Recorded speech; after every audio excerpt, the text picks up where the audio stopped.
Hi, this is Keith Clark. Today we're going to do a video on how to create a video feedback loop using new equipment. It was most famously used by Klaus Schreiber in the early 1980s, I believe.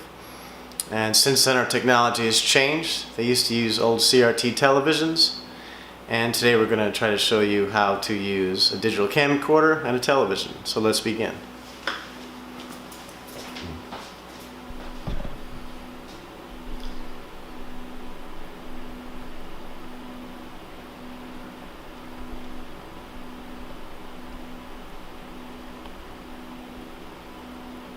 First thing we have here is a Sony camcorder. It's about $400. We're using an HDMI cable. It goes from regular HDMI to micro HDMI.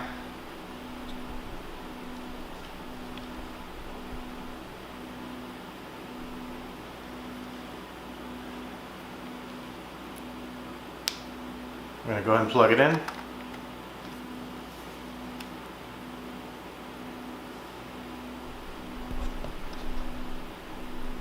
And we're going to go ahead and focus on the TV.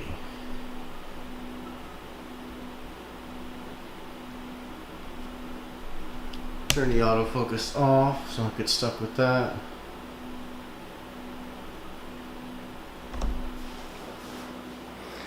Now, with most cameras nowadays, when you turn them on, you'll notice that the screen may be blue and you may not be able to get it to do a video feedback loop.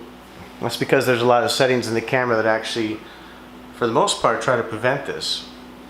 So we need to change some settings in the camera to assist the camera in being able to create a feedback loop. I'm going to choose shooting mode, and I'm going to go ahead and try photo. Notice we pretty much, for the most part, have a blue screen. If I wave my hand in front of it, it can induce a feedback loop, but then sometimes might just stay blue. We want it to be looping. So a couple things we're going to change. It may vary from camera to camera. I'm going to go into the settings, and I'm going to turn low lux on. The settings will vary depending on what camera you use. Basically, you experiment until you get something that works. I also have something called picture effect, which will enable me to only show black and white.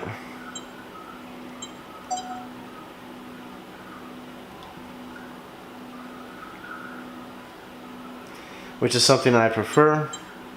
In this case, what it's doing, it's converting all the red colors to black and white. Let's see how it looks now.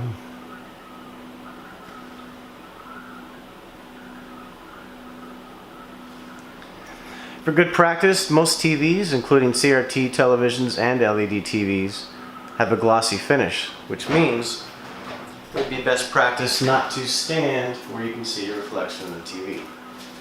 As you can see right now, I'm in the video, but I am not a person in spirit, at least not yet. So, make sure that whatever the TV is reflecting off of is as clean and as possible. Let's take a look at what happens here.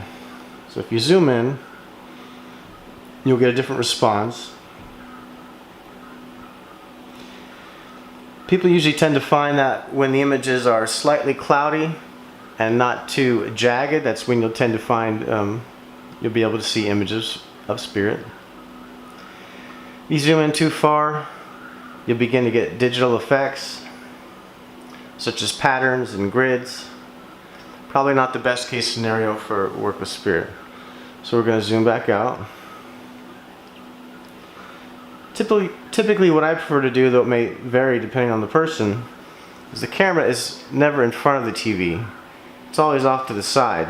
There's a lot of interesting things that you can do to create effects. For example, if you start off on the side and you zoom in, then you'll get a pattern going across the screen.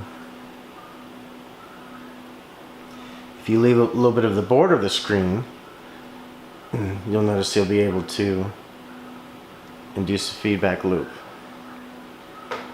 Now it changes. What we're looking at right now is not my opinion of what's probably going to work best. So I'm going to zoom back out. I'm going to change the focus to manual.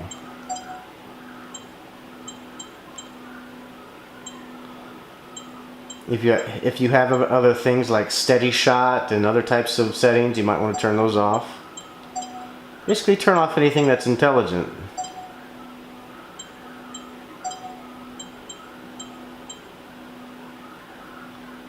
Yeah, face detection, turn that off. We're just recording the TV.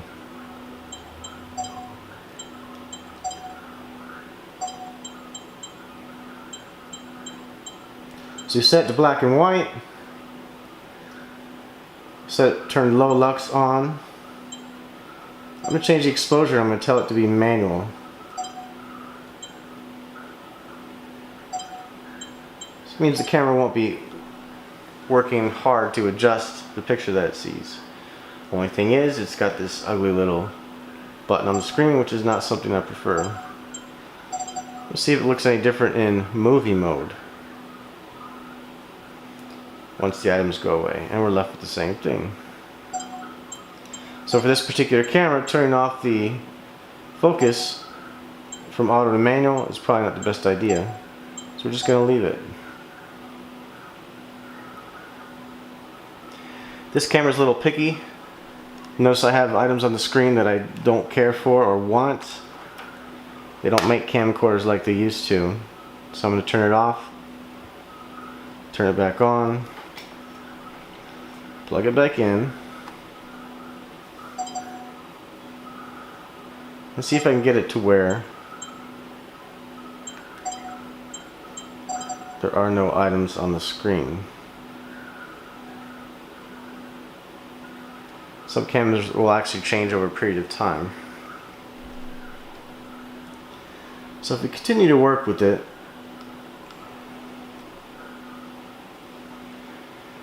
ideally you would have something crossing the screen that would be changing shape and form. If you have a strobe light, you can also point that at a reflective surface. Notice also when I turn off the lights in the room, it destroys the picture completely. Well, it usually does. I guess in this case that did not work. So basically experiment and see what works best for you. If you can record on the device that you're pointing at the TV, or you can record from another device. If you use the camcorder or whatever it is you're pointing at the TV, you might not get the full picture.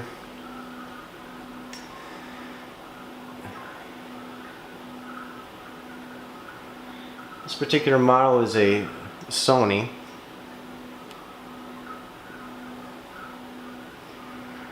And basically you would continue to adjust it until you take pictures and you find a point at which you think it works for you.